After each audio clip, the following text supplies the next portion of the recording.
నమస్కారం.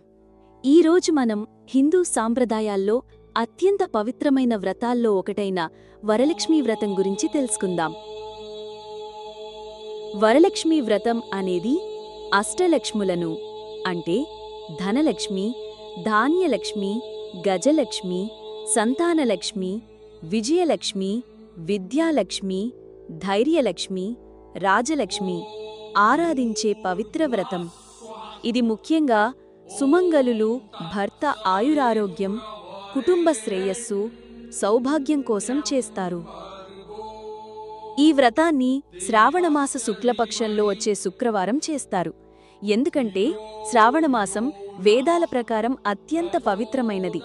ఈ కాలంలో చేసిన పూజలు, వ్రతాలు అనేక రెట్లు ఫలితాన్ని ఇస్తాయి.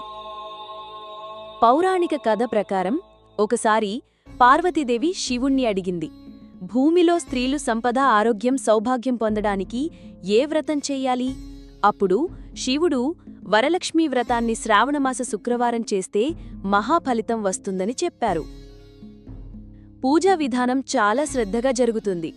పసుపు, కుంకుమ, పూలు, పండ్లు, నైవేద్యం సిద్ధం చేసి కలశాన్ని లక్ష్మీదేవి రూపంగా ఆహ్వానిస్తారు.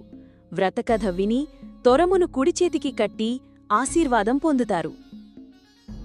వరలక్ష్మీ వ్రతం కేవలం పూజ మాత్రమే కాదు, అది కుటుంబ బంధాలను, భక్తిని, శ్రేయస్సును కలిపే పవిత్రమైన ఆచారం.